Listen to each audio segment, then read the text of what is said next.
Il n'y a pas longtemps, nous avons parlé du règne de notre Dieu. Notre Dieu règne.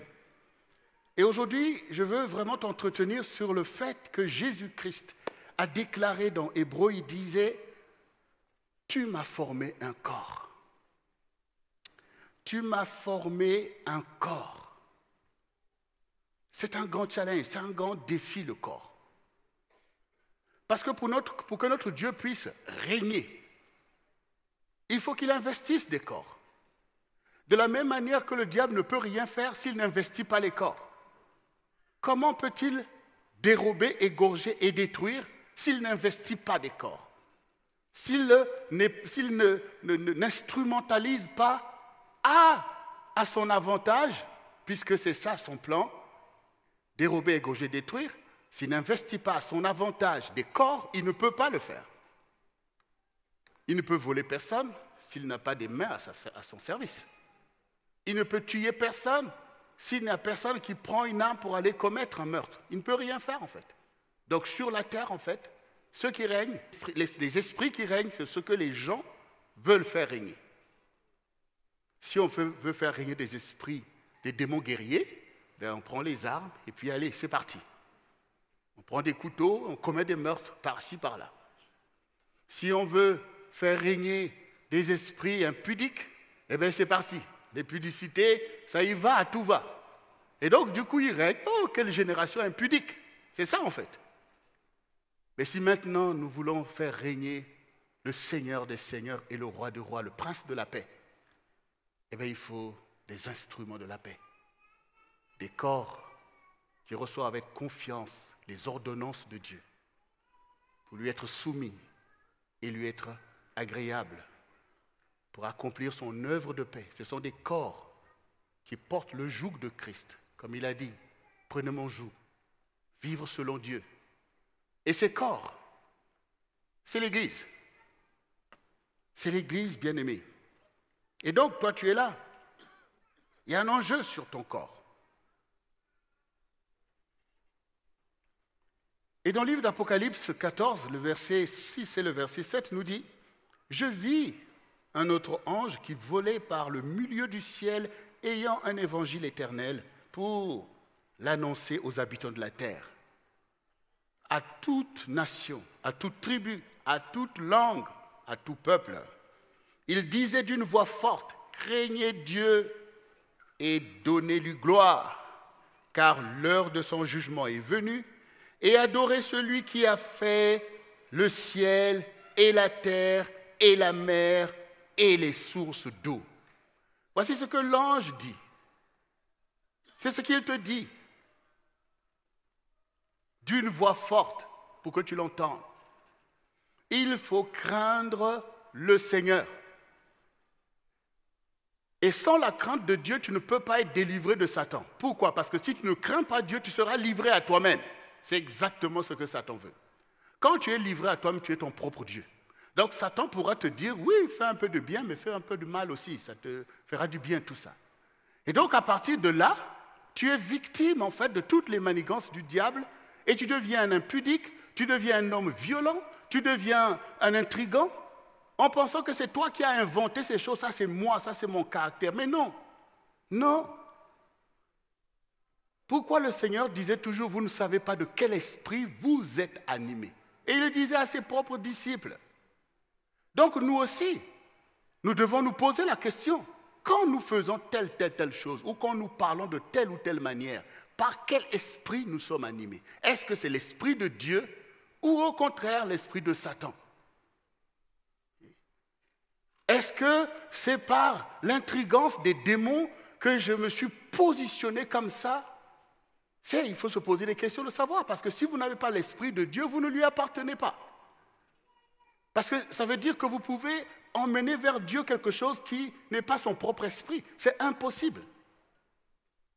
Donc vous pouvez être là, même dans l'église, et Jésus l'a dit, les vierges sages, les vierges folles, et ne pas partager l'esprit du Seigneur, c'est-à-dire recevoir le Saint-Esprit qui vient en nous par le renoncement à nous-mêmes.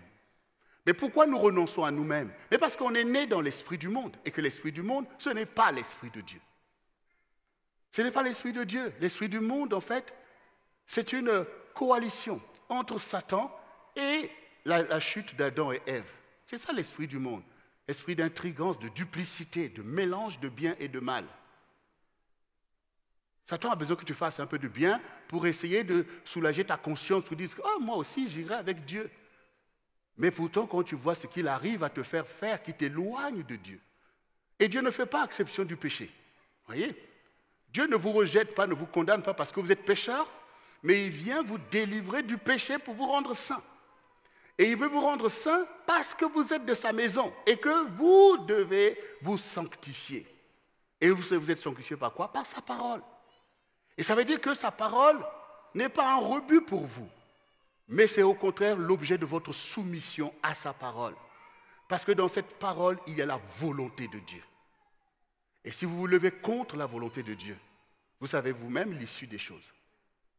Si le Seigneur a été capable de livrer son propre peuple à des tourments terribles dans l'histoire, parce qu'ils ne se sont pas soumis parfaitement, Jésus ne nous a pas enseigné, le contraire, que oui, parce que la grâce de Dieu, le sang de Jésus, alors soyez des rebelles et que vous ne risquez rien.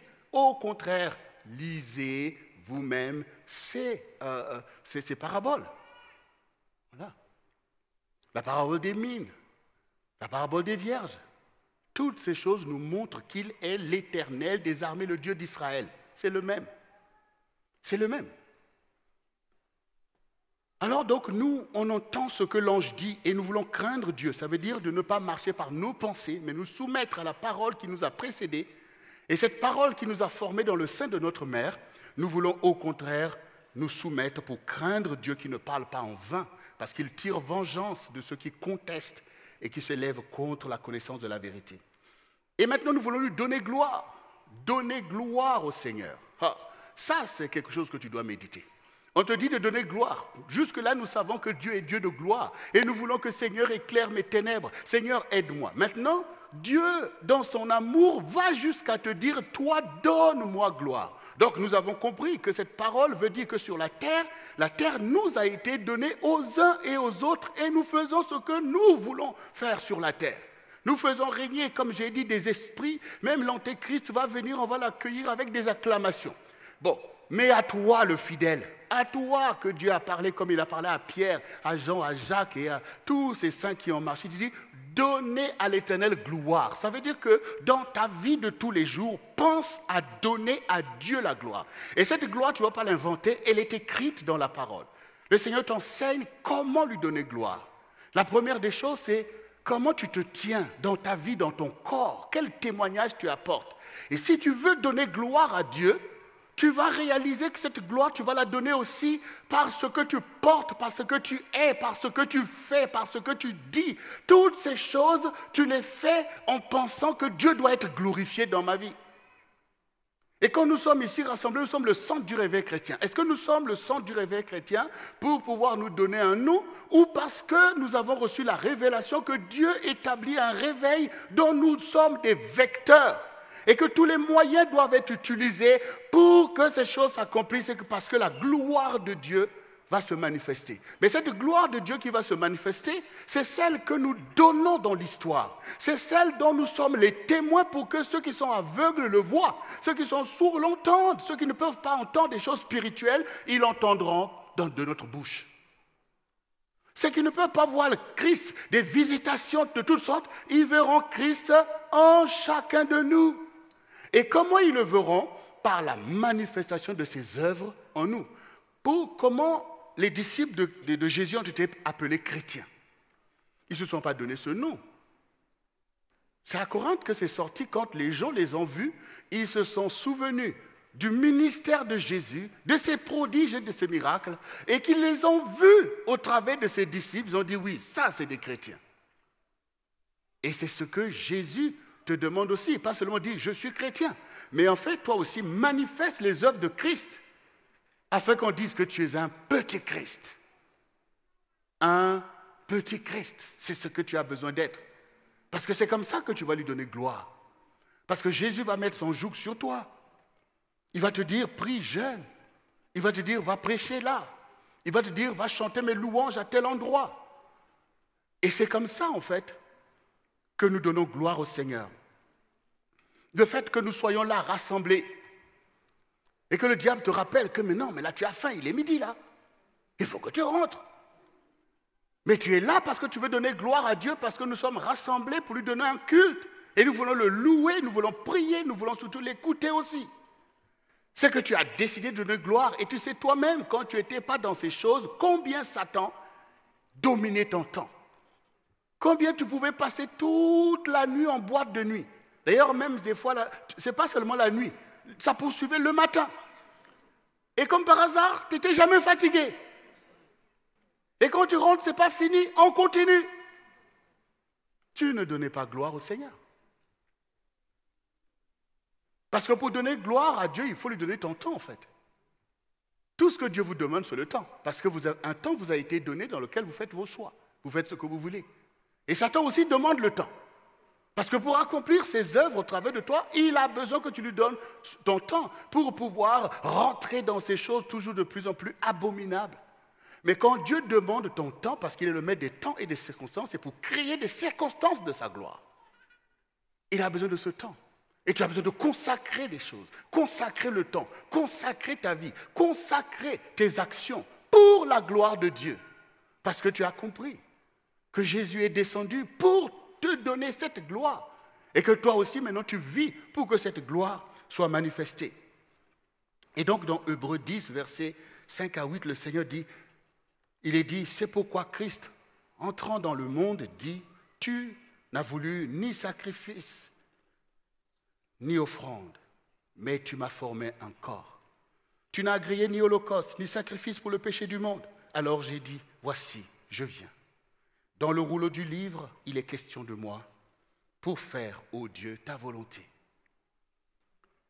Jésus rentrant dans le monde. Nous aussi, nous sommes venus dans le monde en passant par le sein de notre mère. Mais Jésus est rentré dans le monde. Il est passé effectivement aussi par le sein d'une vierge, la Vierge Marie. Mais il n'est pas rentré dans le monde pour commettre des choses et pour faire alliance avec l'esprit du monde.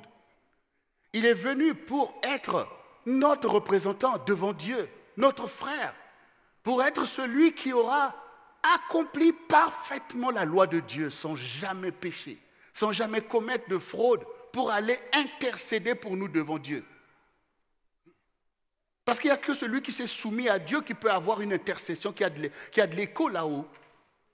Toi-même le pécheur, qu'est-ce que tu peux faire en fait? Mais si celui qui s'est soumis à Dieu, parce que la clé c'est la soumission. Or le monde est un monde de rébellion, qui enseigne la rébellion, qui enseigne à raidir le coup. Au contraire, quand tu es rebelle, on dit, ah oui, lui là c'est un homme libre, lui là il est ceci. Est-ce que, la Bible dit clairement que nul ne peut délivrer de la main de Dieu. Donc, le vrai courage, c'est de reconnaître les vérités. Si tu reconnais que Dieu est tout-puissant, tu dis bien tout-puissant, donc tu n'auras aucune marge de manœuvre pour dire tu es puissant, mais moi aussi je le suis, donc on va parler. Impossible. Tous ceux qui se confrontent à sa volonté se brisent eux-mêmes. Et c'est à notre avantage.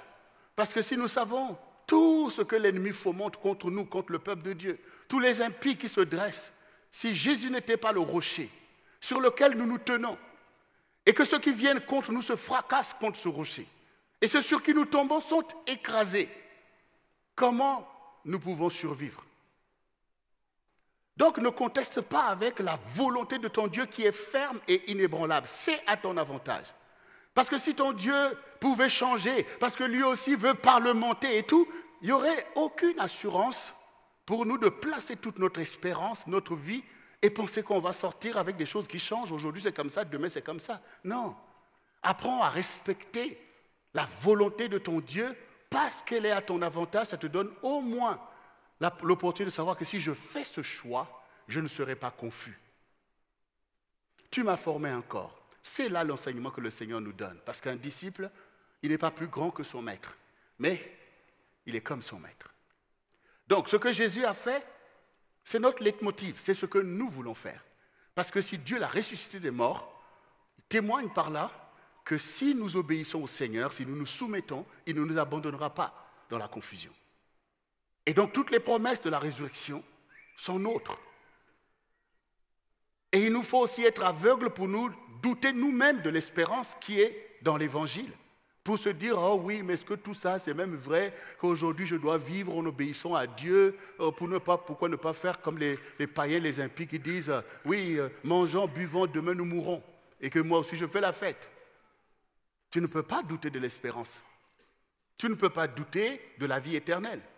Tu ne peux pas te douter qu'après cette vie dans laquelle tu es sur la terre pendant quelques secondes devant Dieu, que tu crois qu'il n'y a pas une autre vie après. Mais il vous suffit de méditer sur vous-même, comme disait Pasteur Jocelyne, il faut méditer. Médite la parole de Dieu et médite sur ta propre vie ce qui se passe. Médite un peu que tu es là, tu es fatigué, tu dors. Et puis tu te réveilles, tu commences à dire, mais j'ai vu telle chose. Ah, j'ai prié pour ça, Dieu m'a répondu. Ben, s'il n'y a pas la vie après la mort, ton sommeil devait te démontrer à toi-même que, mais quand on s'assoupit, il n'y a plus rien. Or, tu vis des choses. Donc ça montre quoi? Ça montre que bien sûr, sur cette terre, nous sommes dans la dimension du corps. Et le corps, c'est Adama, la terre. Et c'est pour vivre sur la terre. Autrement dit, quand on enlève le corps, on devient des esprits. Et donc l'esprit est formé pour être immortel. C'est pour ça que même les démons ou les impies, à la fin, ce n'est pas du genre qu'ils ont disparu. Il faut un enfer pour les enfermer. Parce que les esprits seront toujours là quelque part.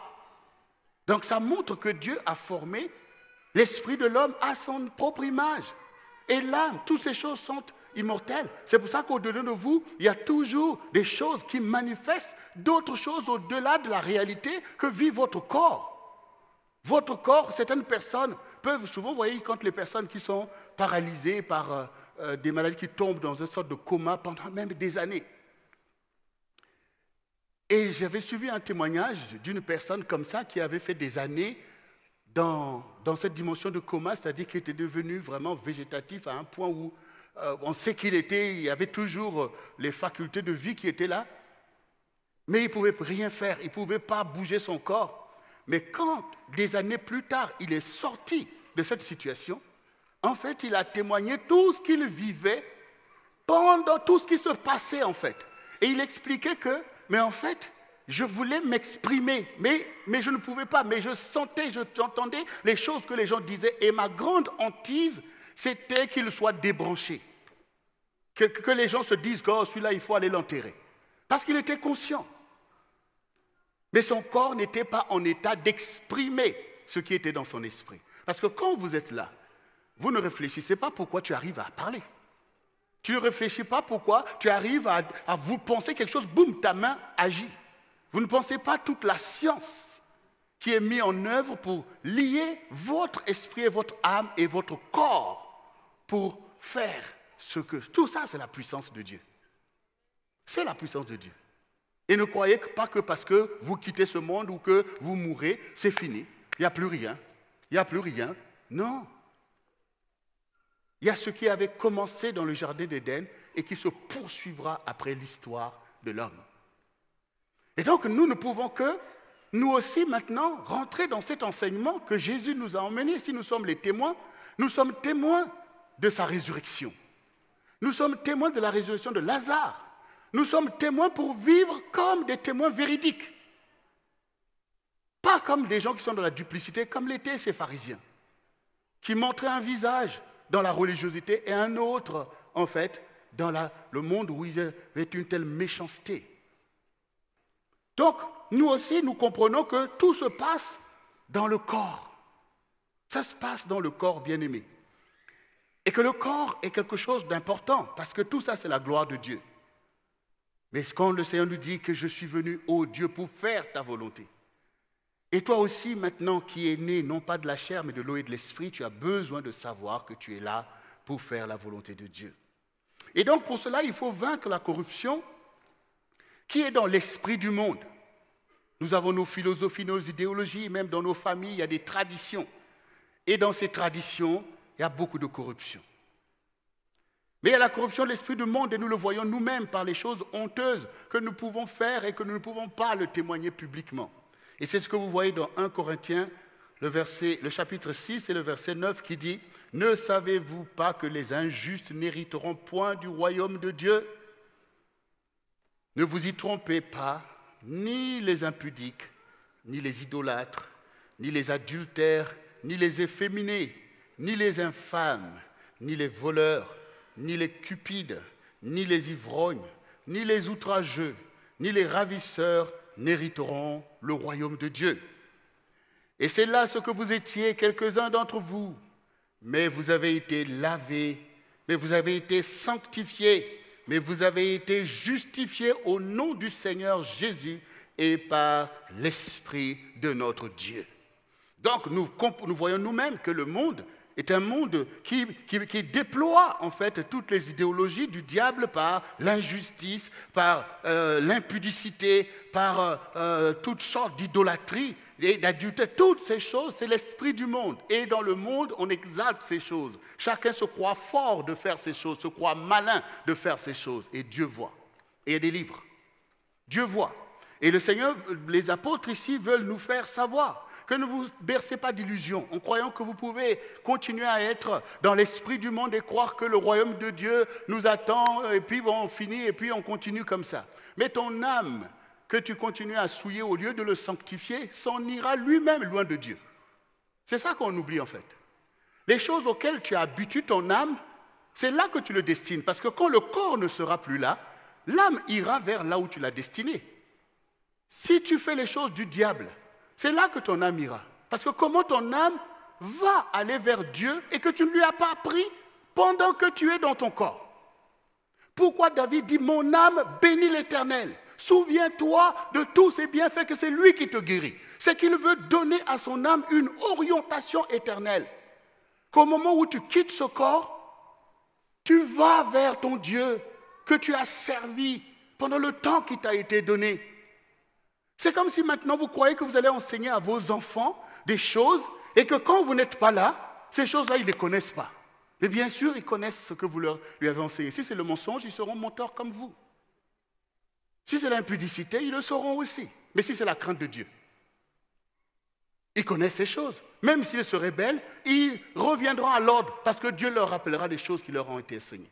Ton âme, c'est la même chose. Regardez vous-même. Quand quelqu'un prend de la drogue et croit que c'est ce qui lui donne un paradis, ton âme s'attache à ces choses. Et il va falloir que tu puisses renoncer de tout ton cœur pour dire non, mon âme, on s'était trompé. Maintenant, au contraire, il faut sortir de ces choses pour que tu arrives à la délivrance. Et c'est pour ça que le Seigneur nous dit que nous serons conduits de gloire en gloire, de victoire en victoire. Mais si tu es conduit de gloire, c'est parce que la gloire de Dieu devient ta perspective. Et la gloire de Dieu devient ta perspective parce que tu l'as choisie. Et tu l'as choisie parce que tu la médites et que tu dis, voici la destinée de ma vie. Voilà. C'est ça, bien-aimé. Donc maintenant, nous n'allons pas, nous-mêmes maintenant, être dans la compréhension, oh, c'est pas grave, les impudicités, et qu'au milieu de nous, on est dans ces choses, croire que la parole va changer pour s'adapter à nous. Non, la parole ne va pas changer. Mais nous allons saisir notre destinée. Bien aimés, nous allons nous retrouver là dans Paris. La gloire de Dieu doit éclater. Mais elle va éclater par qui? Par quoi? Par ceux qui chantent bien? Par ceux qui jouent bien? Ou par ceux qui sont des vases d'honneur pour la gloire de Dieu? Par ceux qui consacrent leur corps? C'est par eux que la gloire va éclater. Hein? Dieu ne donne pas sa gloire à un autre. Mais il se glorifie lui-même au milieu de son peuple, au milieu des vases qu'il s'est consacrés pour se révéler à une génération. L'enjeu, c'est le corps, en fait. C'est le corps. Parce qu'il s'agit de l'onction du Seigneur. Donc nous, maintenant, nous étions ces gens, mais nous ne négligeons pas le sacrifice qui a été porté. Mais vous avez été lavés. Quand on te lave, c'est pour que tu sois beau. Ah oui, il y a une différence quand les enfants vont jouer dans la boue. Et quand maintenant, la maman, mais vous aussi, allez, on sort de la douche. Quand tu sors de la douche, ta démarche est différente. Là, tu sens que, voilà. Mais quand tu as de la boue, là, tu es là comme ça. Nous aussi, on a été lavés. Et non seulement lavés, ça veut dire que Dieu purifie ta conscience, que mais le mensonge, c'est pas bon.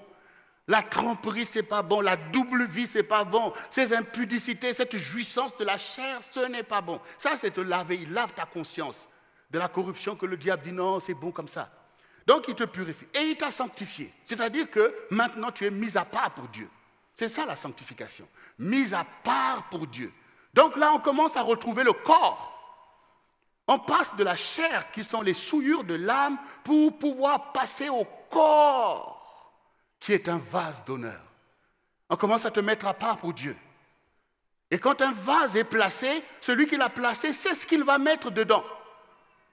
Selon que c'est un vase vil ou un vase d'honneur. La destination du contenu est déterminée par celui qui achète le vase. Mon épouse sait ces choses parce qu'elle est décoratrice. Donc nous avons été sanctifiés et justifiés. Justifiés, ça veut dire quoi? Ça veut dire que personne ne peut plus nous condamner. Que la vie ancienne s'est passée.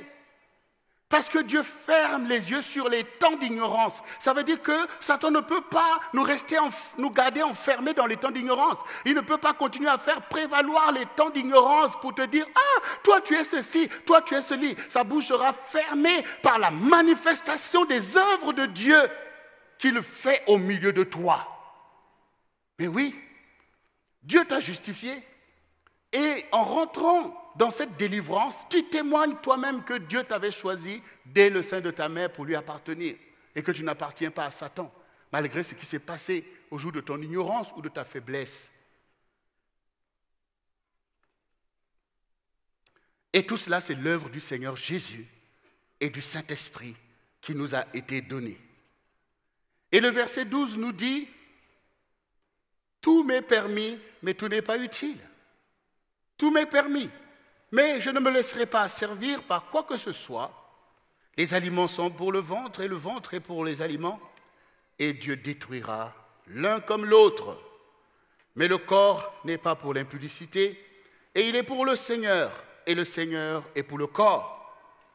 Et Dieu qui a ressuscité le Seigneur nous ressuscitera aussi par sa puissance. Ne savez-vous pas que vos corps sont les membres de Christ?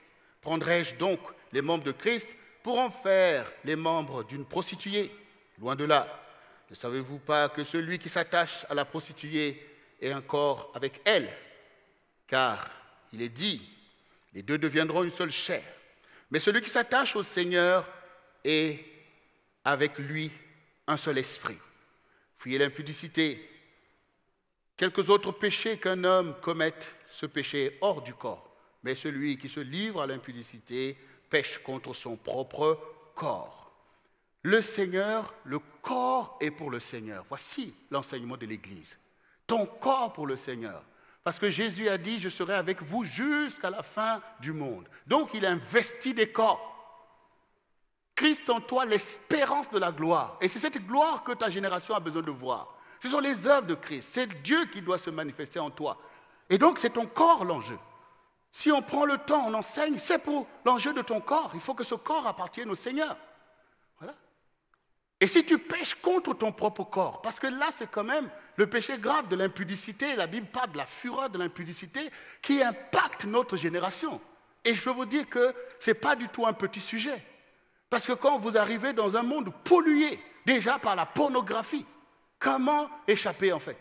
Les enfants sont déjà livrés et aujourd'hui avec toute la technologie, Internet et tout, la pornographie, c'est là. Vous savez, autrefois, quand il y avait des films pornographiques, quand on mettait dans les salles de cinéma, on disait interdit, au moins de 18 ans. Même si dans les faits, voilà. Mais tout, ça veut dire que les gens de ce monde se disent que non, ce n'est pas bon d'exposer les enfants à cette pollution. Mais aujourd'hui, est-ce qu'il y a encore même une interdiction? Il n'y en a plus en fait. Il n'y en a plus. Et même que ce sont des choses pernicieuses qui vont même jusqu'à vouloir rentrer dans le système éducatif. On veut encore enseigner aux enfants à quoi sert ceci, comment on fait telle chose, comment on fait cette chose. Des choses qui n'émeuvent même plus les gens en fait. Et il faut quand même réaliser, même nos générations qui avaient quand même une certaine base dans la foi, mais aujourd'hui nos enfants aujourd'hui sont en danger en fait. Par cette pollution terrible qui commence par la pornographie, après ça rentre par la masturbation et ça emmène tout le chariot qui va avec. Et l'impudicité fait des dégâts. Ce sont des meurtres en masse. On n'y médite pas ces choses. Comme si, oh Dieu, voilà, tout ça, l'abstinence, tout ça, c'est parce que Dieu est contre notre succès. Voilà, on est là, on a des copinages, les ados, c'est parti, tout ça c'est bien, c'est la bonne vie, c'est la, comment on appelle, la libération des mœurs et toutes sortes de choses. Mais allez-y maintenant faire la comptabilité des conséquences. Allez-y faire la comptabilité. Et là, ici, il vient de nous dire que, ben oui, le rapport sexuel est quelque chose de très fort. Quand tu rentres dedans, vous devenez une seule chair. Maintenant, quand on va maintenant dans les copinages ou les pornes, ou effectivement la prostitution, aller se lier à des gens auxquels on n'a pas fait alliance pour assumer une vie, une destination, qu'est-ce que ça fait? Ça fait des ravages. Les âmes déchirées, les déceptions à tout va, les suicides, n'en parlons pas. Surtout les ados. Tu as regardé des films, tu as tellement regardé des films, toi aussi maintenant tu as trouvé ton prince charmant. Ah vraiment, je ne peux pas dormir, Brandon ceci, Brandon. Et pendant ce temps, Brandon aussi lui-même en train de se dire, oh je suis beau. Après maintenant, boum, avec ta copine et tout, et puis maintenant on saute par la fenêtre. Mais non, mais bien aimé, il faut réaliser. C'est pour notre salut que Dieu nous parle en fait. Ces choses ne sont pas un jeu et Satan le sait bien. Et ce péché de l'impudicité, on ne peut pas se contenter d'engueuler les plus jeunes ou les ados. Les parents eux-mêmes, les adultes eux-mêmes sont dans cette fureur. Donc, pour le diable, c'est véritablement quelque chose d'important pour lui, de nous faire croire que nous serons dans la joie en étant libres de faire ces choses. C'est la perdition. Et parce qu'il est dit clairement que quand tu commets l'impudicité, tu pèches contre ton propre corps. Donc maintenant, si tu pèches contre ton propre corps, comment tu vas dire que ton corps est pour le Seigneur? Comment tu vas dire que ton corps, puisque tu n'as même plus la maîtrise de ton propre corps, comment tu vas dire que ton corps est pour le Seigneur? Et si, malgré tes bonnes intentions, comment le Seigneur va se glorifier au travers de toi? Parce qu'il y a une charge à ces choses. Il y a une vie qui va avec. Il y a une vie qui va... Est-ce que tu es libre quand tu es dans ces réalités-là, qui ne sont même pas des choses établies pour que tu vives dans la lumière? Ces choses qui sont le péché, ça coûte cher. Ça coûte cher en temps, ça coûte cher en argent, ça te pollue toute ta vie à réfléchir, à essayer de tenir des choses qui sont intenables. Des choses qui sont intenables. Et parfois, nous-mêmes, en tant que peuple de Dieu, on est pris dans tout ça. Alors, comment on va lui donner gloire? Comment on va bénir le Seigneur? Comment, bien-aimé? Et je sais que quand on commence à parler de ces sujets, ça te dérange. Mais je l'ai dit ici, ce n'est pas parce que quelque chose te dérange que ce n'est pas bon. Vous ne voulez pas déranger vos enfants. Vous ne voulez pas les déranger, vous voulez les laisser libre cours à ce qu'ils veulent, ce qu'ils pensent. Mon enfant, c'est ça que tu veux? Vas-y, mon enfant. Et maintenant, c'est toi l'enfant. Et c'est l'enfant qui devient le parent. Donc, on ne dérange personne. Et même dans l'église, on ne dérange personne. Tu es impudique, il ne faut pas en parler. On ne peut pas te reprendre. Et nous disons que tu es dans l'église du Seigneur. Et vous savez, l'église, ce n'est pas les murs, ce n'est pas ça. L'église, c'est le rassemblement des saints. C'est-à-dire des personnes qui font confiance au Seigneur pour qu'il les conduise, qu'il les sanctifie. Et nous donne la destinée qui nous a été préparée par Dieu dès avant la fondation du monde. Donc, on te reprend pour ton bien. Et tu as un témoignage à faire prévaloir auquel le diable ne va pas rigoler quand tu es en train de dire devant tout le monde, oui, gloire à Dieu. Le diable, il rigole. Il rigole en fait parce qu'il sait que Dieu lui-même te regarde comme ça. Mais oui. Mais quand toi, tu t'es soumis toi aussi au Seigneur, que toi aussi tu commences à souffrir comme les saints qui portent la cause de Christ et qui savent que les choses agissent dans la vérité. Quand tu te lèves, avant même que tu aies ouvert la bouche, Satan, il tremble déjà. Parce qu'il sait que ton Dieu t'agrée. Et si le monde qui est notre monde n'est pas détruit, c'est à cause des saints. C'est à cause des saints, en fait. C'est à cause des saints que les temps de la grâce sont encore là et que Dieu patiente, que le Seigneur patiente. Que le Seigneur patiente.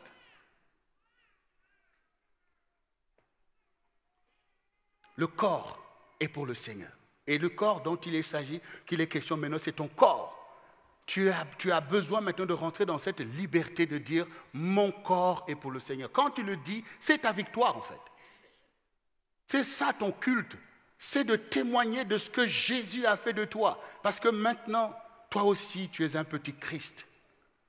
Alors, bien-aimé, pour aller vers la conclusion de tout ce challenge que Dieu nous lance, Le verset 19 nous dit, « Ne savez-vous pas que votre corps est le temple du Saint-Esprit qui est en vous, que vous avez reçu de Dieu et que vous ne vous appartenez point à vous-même, car vous avez été rachetés à grand prix. Glorifiez donc Dieu dans votre corps et dans votre esprit qui appartiennent à Dieu. » Tu ne t'appartiens pas, bien-aimé. S'il y a des choses qui me donnent la joie dans ma propre vie, c'est quand je réalise que ma vie ne m'appartient pas.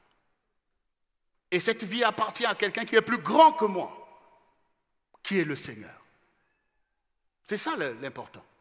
Quand vous rentrez dans une maison, vous savez que cette maison appartient à quelqu'un. Alors vous vous asseyez quelque part et vous voyez tout ce qui se passe dans la maison. Vous pouvez même rencontrer des gens aussi comme étrangers, comme vous-même qui sont venus dans cette maison-là. Chacun peut faire sa loi. Mais si vous êtes intelligent, vous allez demander, mais qui est le Seigneur de cette maison? Parce que celui-là, s'il dit une parole, ça détermine tout ce qui va se passer dans la maison. Donc, si je veux être en paix dans cette maison, il faut que j'ai la faveur de celui qui est le Seigneur. Parce que ça, c'est ce que ça veut dire Seigneur. Donc, ça veut dire quoi? Nous sommes sur cette terre, qui est une maison que nous n'avons pas construite. Ce n'est pas une terre que l'homme a fabriquée par lui-même, donc ça appartient à quelqu'un. Et quelles que soient les réalités qui se passent les uns et les autres, mais la vraie question, qui est le Seigneur de cette terre? Parce que lui, il a l'alpha et l'oméga. Ce n'est pas nos jugements qui vont compter, c'est le jugement du Seigneur. Et chaque peuple aussi a des dieux. La vraie question, c'est que, au milieu de tout ça, qui est le vrai Dieu qui a créé l'univers? Parce que c'est lui qui a eu le premier mot et c'est aussi lui qui aura le dernier mot. Devant lui, toutes les idéologies sont anéanties. Donc, si maintenant tu reconnais que Jésus est le Seigneur, et ça veut dire que tout ce qui est dans le ciel lui appartient. Ça veut dire que tout ce qui est sur la terre lui appartient. Ça veut dire que tout ce qui est sous la terre lui appartient. Ça ne veut pas dire que personne ne va contester sur la terre, mais il a la légitimité de plier tout genou parce qu'il est le Seigneur à qui toute chose appartient. C'est ça, ça veut dire Jésus, tu es mon Seigneur. Ça veut dire les réalités qui se passent ne vont pas m'ébranler. Ce que l'homme pense ne va pas m'ébranler. Et même ce que je pense moi-même, ce n'est pas sur ça. Mais je me tiens sur ton jugement. Parce que si Dieu t'est favorable, la Bible dit, qui va condamner les élus de Dieu? Donc ce qui m'intéresse, c'est le Seigneur en fait. C'est ce que Jésus dit de moi qui m'intéresse. C'est ce que Jésus me dit de faire qui m'intéresse. Parce qu'en faisant ainsi, j'ai réussi à faire alliance avec ce qui est le Seigneur, donc qui juge les vivants et les morts. C'est ça, bien-aimé, l'engagement dans l'Église, ce n'est pas autre chose. Ce n'est pas de la religiosité ni la bonne conscience. C'est que tu crois que Jésus-Christ est le Seigneur de ta vie et qu'à cause de ça, même quand tu n'auras plus de force, quand ton corps ne pourra plus rien faire, quand ton intelligence sera anéantie, celui en qui tu as confié ta vie sera là pour toi. Comme dit la parole, mon Rédempteur se lèvera le dernier, qu'il ne va pas t'abandonner dans ta confusion. Il va dire non, celui-là, il m'appartient. Et alors tu vivras. Et même dans tes challenges de tous les jours, quand j'ai dit au début que nous sommes tous en danger, qui vivra et qui ne vivra pas? Et parmi ceux qui connaissent le trépas, qui sera sauvé parmi eux? C'est ceux qui placent leur foi dans le Seigneur. Oui, il y a des réalités dans le monde. Dieu parfois peut rappeler à lui-même ses saints, qui peuvent connaître des destins, les martyrs et toutes sortes de choses qu'il rappelle à lui. Et ils sont en paix et en sécurité, malgré que nous on voit, oh là là, c'est catastrophique, tout ce qui s'est passé. Dieu peut rappeler à lui ses saints. Mais les impies et toutes ces personnes, ils sont déjà dans la détresse. Et même ici sur la terre, tu prends souvent trop en considération ce qui se passe autour de toi et tu oublies ton Dieu. Il faut mettre ta vie en sécurité. Ça, c'est la vraie sécurité sociale. Oui, on sait bien prendre des assurances, non, pour nous garantir de je ne sais pas de quoi. Mais ton âme, ta vie, l'assurance s'appelle Jésus-Christ. Et il faut que ton contrat soit bien signé. Alors, bien-aimés, nous comprenons que dans Romains 12, il est dit, je vous exhorte donc, frères, par les compassions de Dieu, à offrir vos corps comme des sacrifices vivants, saints, agréables à Dieu, ce qui sera de votre part un culte raisonnable. Ne vous conformez pas au siècle présent, mais soyez transformés par le renouvellement de l'intelligence, afin que vous discerniez quelle est la volonté de Dieu, ce qui est bon, agréable et parfait. C'est ça le culte, c'est que tu as réalisé que c'est fini le pacte avec le diable et les plaisirs du monde. Je veux qu'au contraire, que les destinées de Dieu s'accomplissent en moi. Je veux lui rendre le culte comme Abraham lui-même aussi est sorti de l'idolâtrie pour devenir l'adorateur du Dieu vivant et vrai. Il a été éprouvé pour ce choix et il s'est tenu fidèle devant le Seigneur qui a fait de lui le Père des croyants comme nous le savons aujourd'hui. Toi aussi, Dieu ne va pas mépriser ton sacrifice. Il ne va pas mépriser ce choix que tu portes pour sa gloire. Au contraire, non seulement il va prendre plaisir, mais il va investir ta vie pour manifester sa gloire. Alors, bien-aimés, pour terminer, 1 Chronique 29, versets 20 à 22, David dit à toute l'assemblée, « Bénissez l'Éternel, votre Dieu. » Et toute l'assemblée bénit l'Éternel, le Dieu de leur père.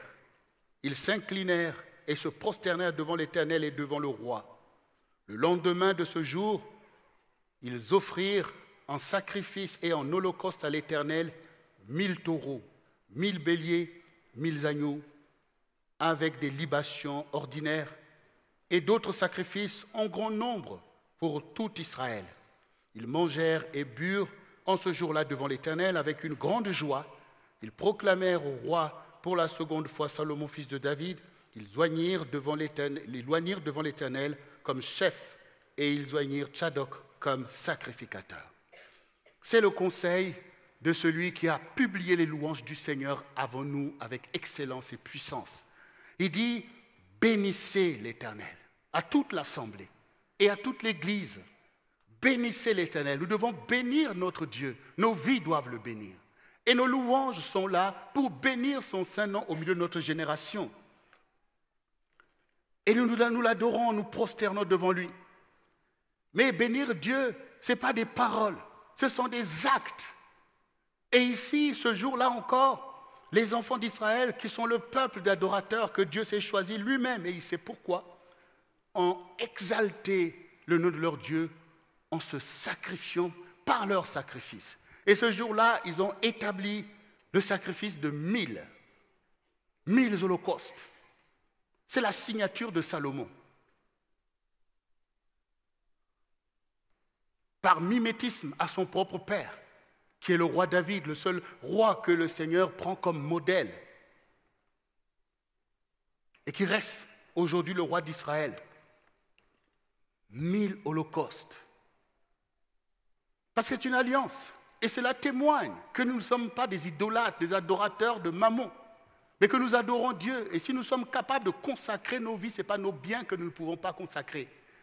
Et je dis toutes ces choses pour pouvoir bénir et encourager tous ceux qui comprennent qu'on bénit Dieu, non seulement par notre engagement, par nos louanges que nous proclamons, mais aussi par les sacrifices où nous consacrons à Dieu ce qui est sur la terre.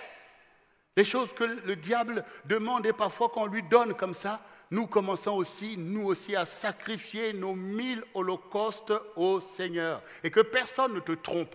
Quand maintenant tu es au Seigneur et que tu commences à prendre ce que Dieu te donne pour le bénir, c'est la part que le diable ne pourra jamais t'enlever. Et que personne ne puisse te faire croire que dans l'Église, Dieu ne veut pas recevoir ces choses. Sinon, comment son Église, non seulement va s'établir, mais va vraiment porter cette louange véritable, où les anges voient, et que Satan voit aussi que ces gens-là sont vraiment pour Dieu. Ils ne sont pas séduits ni par les richesses, ni par quoi que ce soit, mais ils obéissent à la parole du Seigneur. Et que nous aussi, nous sommes les Salomon d'aujourd'hui. Nous sommes les David d'aujourd'hui. Est-ce que l'Église est une église des gens qui sont là pour la religiosité et qui sont incapables de faire quoi que ce soit dans leur génération pour la gloire de Dieu? Incapables de bâtir un temple de louange? Incapables de pouvoir posséder l'espace que Dieu nous donne pour ériger en gloire la révélation de notre Dieu? Et que toi, au moment où maintenant tu commences à faire ces choses, tu laisses, non, ça veut dire où les gens veulent dire, ah oui, toi aussi, ah tu fais trop, et tu as déjà fait 1000 holocaustes. Et ne laisse personne t'empêcher de le faire, parce que si tu arrives à le faire, c'est une gloire pour Dieu. et pour ta propre vie. Les gens veulent toujours vous garder à la queue avec eux. Suis ton chemin. Qui va te faire croire que ce n'est pas la gloire de Dieu ce que tu fais? C'est pour la gloire de qui? C'est pour la gloire de David Goma? Tout ce que tu fais dans le CRC, c'est pour la gloire de qui? C'est Dieu qui reçoit la louange. Quand nous allons aller chanter là-bas, là où nous allons, là, à la Core Arena, qui va chanter? C'est vous. Et le nom de qui vous allez déclarer? Le nom du Seigneur. Et n'oubliez pas que pendant que vous êtes en train de louer votre Dieu, et c'est légitime, c'est votre part, c'est votre gloire, en train de le louer. En attendant, ton pasteur, lui, il est là en train d'aller gérer des factures, d'aller faire ceci, de répondre à des coups de fil, de dire à toi fais telle chose, telle chose. Mais ce n'est pas facile, je vous dis, bien-aimés. Parce que si je regarde à mon intérêt, je dis non, n'allons pas là-bas. Mais pourquoi ne pas me faire ici que par Pourquoi ne pas faire ici? C'est plus facile en fait. Voilà. Comme ça, si vous mettez des dons à part, on peut avoir une part, hein, mon épouse et moi-même, pour se dire pourquoi aller mettre tout ça là-bas, les Accor Arena et tout ça, ils n'ont qu'à se faire leurs affaires eux-mêmes. Non, bien-aimés, non, on n'est pas là pour nous servir. Non, mais attendez, mais on ne se rend pas compte. Après tout ce que Jésus a fait il y a 2000 ans pour impacter la terre entière, regardez l'état de l'Église aujourd'hui. Et on va rester les bras croisés? Non. Donc, 1000 holocaustes. Nous aussi, on peut le faire. Et c'est ce qu'on a commencé à faire. Tu es sur ton bon chemin. Il y en a qui sont à 50, il y en a qui sont à 100, d'autres peut-être à 500. Il y en a tout. On va continuer à faire pour notre roi des rois tout ce qui est nécessaire pour sa gloire. Suis ton chemin de consécration. Il y avait une vie avant, il y a une vie maintenant. Et signale-toi devant le Seigneur. Sois toi-même le vecteur de sa gloire.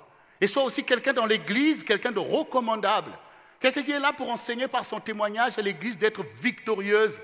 Servir le Seigneur en esprit et en vérité. Ah oui, en esprit, j'ai vu qu'en songe, j'ai fait ça. Oui, ça c'est en esprit. En vérité. Tu fais quoi? Non, bien-aimé, on ne va pas laisser le diable se pavaner, bien-aimé. Hein? On va nous empêcher d'aller élever le nom du Seigneur dans Paris. Sous peut-être que les salles coûtent cher. Mais non. Ça, c'est nous défier, en fait. Et les sacrifices servent à glorifier Dieu sur la terre. Ce n'est pas dans le ciel. Hein. Ce n'est pas dans le ciel. Là-bas, il n'y a pas de problème. Alors, je voulais vraiment que tu comprennes que ton élan, ton effort, c'est comme le Seigneur a dit, tu m'as formé un corps, je viens, ô Dieu, pour faire ta volonté. Et la volonté de Dieu est connue. On sait ce que Dieu attend de nous, bien-aimés. Et nous allons faire sa volonté individuellement et collectivement. Nous allons faire la volonté du Seigneur. Donc, quand nous avons commencé à faire nos sacrifices, nos 1000 holocaustes pour être là où nous sommes, où on a loué notre salle, on a payé les billets, on a fait ceci, que les sacrifices ne s'arrêtent pas. Ça ne doit pas s'arrêter, ça doit continuer. Même aujourd'hui, là, quand on a fait les offrandes, tu apportes ce que tu avais promis et tout, parce que l'enjeu est énorme et je ne veux pas citer les chiffres ici. Mais c'est notre part avec le Seigneur et nous allons élever le nom du Seigneur. Et je vous le dis, bien au-delà de ce que vous pouvez penser ou demander, nous allons l'élever et les gens vont être touchés par la gloire du Seigneur. Notre rôle, c'est de ramener le cœur du peuple de Dieu à son Seigneur. Notre rôle, c'est de libérer la lumière de Christ sur les âmes qui sont retenues dans l'incrédulité pour qu'elles viennent au Seigneur. Et notre rôle, c'est aussi de faire la joie des élus. Vous savez, quand on loue, comme on a témoigné tout à l'heure, les élus se réjouissent en fait quand l'onction du Seigneur, la présence est là. Ça, c'est notre joie légitime. Dans le monde, les gens trouvent cette joie en allant prendre la drogue, en allant boire, je ne sais pas, du vin et tout un tas de choses, des joies qui sont éphémères. Mais nous, en fait, nous sommes des vierges à la vue de l'époux. Quelle joie on est comblé. Comme j'ai toujours dit, quand vous voyez mon épouse, que je sois quelque part, allô chérie et tout, en fait, je suis sa joie. Voilà. Et Jésus est notre joie, bien-aimé. Et Jésus peut se cacher de nous si nous sommes négligents par rapport à sa cause. Mais si nous sommes zélés pour lui, nous avons l'assurance qu'il est au milieu de nous. Et nous voulons aussi que notre génération voie sa gloire. Et c'est pour ça que nous n'allons pas nous taire et que nous allons aller maintenant pour élever son nom dans Paris. Paris va être visité de la lumière, de la gloire de Dieu. Parce que son peuple se lève et fait tout ce qui est nécessaire. C'est ce que l'Esprit nous demande à chacun de nous. Alors, bien-aimés, continuons dans cet élan Et nous bénissons aussi le Seigneur pour la mobilisation des chantres et des musiciens de Total Praise qui travaillent nuit et jour pour pouvoir que nous soyons au rendez-vous. Que le peuple qui sera rassemblé voit la gloire, que Dieu puisse investir des talents excellents. Et nous les bénissons, pensez toujours à eux dans la prière. Et nous encourageons aussi chacun à obéir à la parole, à l'enseignement. Parce que c'est en se mettant à part pour Dieu qu'alors nos voix deviennent des trompettes retentissantes pour la gloire de Dieu. Et j'encourage tout le peuple du CRC, organisateur avec nous-mêmes du Gospel Festival de Paris, de monter au créneau. Nous sommes dans notre élan de prière, mais pour les 3 jours qui vont venir, vraiment allons à fond.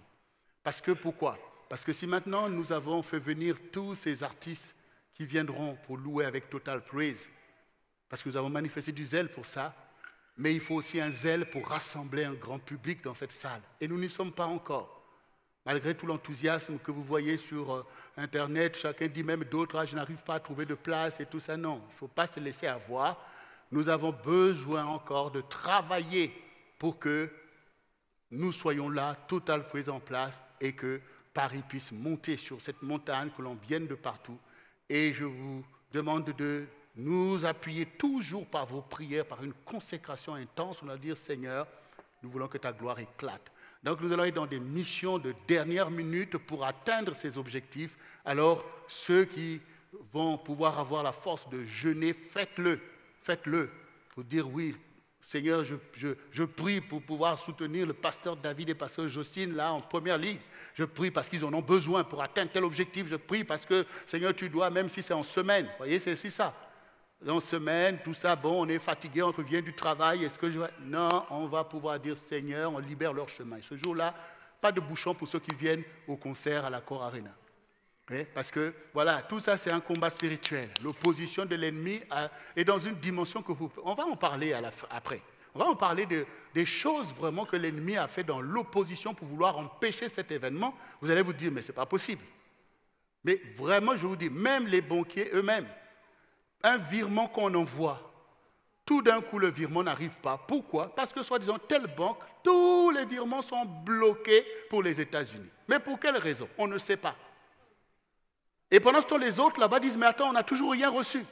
Pour vouloir me les faire. À des dimensions, on en reparlera. Restez mobilisés. Ce n'est pas un petit concert.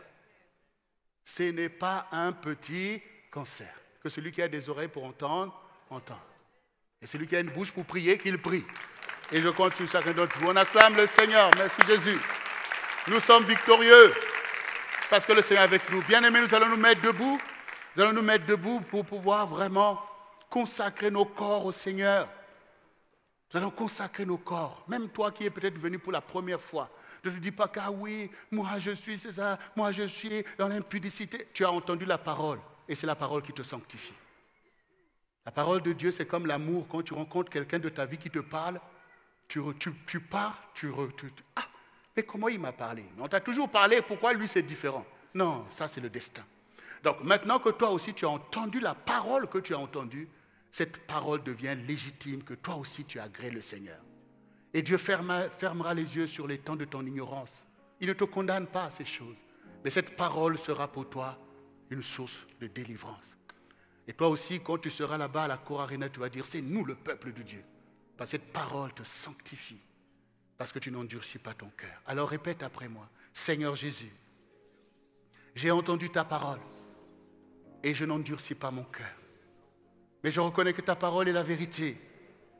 Et que cette parole me sauve aujourd'hui pour me délivrer de l'esprit du monde, esprit de compromission, esprit dangereux et de meurtre. Aujourd'hui, je reconnais que tu m'as gardé pour que j'arrive jusqu'à cette échéance, pour faire alliance avec ta gloire. Car désormais j'ai compris que mon corps est pour le Seigneur et que le Seigneur est pour mon corps. Christ en moi, l'espérance de la gloire. Les choses anciennes sont passées. Toutes choses deviennent nouvelles, car je suis témoin de Christ dans ma génération. C'est pourquoi je renonce à Satan et à toutes ses manigances et à toutes ses œuvres. Je renonce à cela et je saisis les œuvres de mon Dieu. Je veux vivre selon la parole et l'enseignement de mon Dieu, afin que le Seigneur puisse accomplir dans ma vie sa volonté. Seigneur, aujourd'hui, je reçois la paix. Je reçois la gloire de Dieu en moi, afin que cette gloire soit vue au travers de moi. Car je reconnais les vocations que tu as mises en moi et que le temps est venu pour que ces vocations puissent se déployer. C'est pourquoi je me soumets maintenant même et je renonce à la rébellion qui est dans le monde. Je renonce à l'héritage de la chair qui me retenait loin de la gloire de Dieu. Désormais, je n'ai pas peur de m'engager avec toi, car ton amour bannit ma crainte. Je m'engage parce que mon cœur est engagé par l'amour que je ressens pour le Seigneur. Moi et ma maison, nous servirons l'Éternel. Moi et les enfants du Seigneur, nous élèverons la bannière de Jésus-Christ au milieu de notre génération. Seigneur, me voici, je t'appartiens, Seigneur. Et maintenant, tu m'appartiens aussi, car c'est pour moi que tu es descendu et c'est pour moi que tu vis là-haut. C'est pourquoi remplis-moi de ton Saint-Esprit et fais de moi un vent et une flamme de feu pour accomplir ta volonté. Et je reçois aujourd'hui toutes tes bénédictions dans ma vie afin de te bénir, car je te donne ce que tu m'as toi-même donné pour ta gloire, Seigneur. Merci, Père, pour cette sanctification par le Saint-Esprit et par le sang de Jésus, par ta parole qui s'incarne en moi, qui purifie ma conscience, qui purifie mon imaginaire pour la gloire de Dieu. Guide-moi, Seigneur, parle-moi, Seigneur, et fais ta volonté.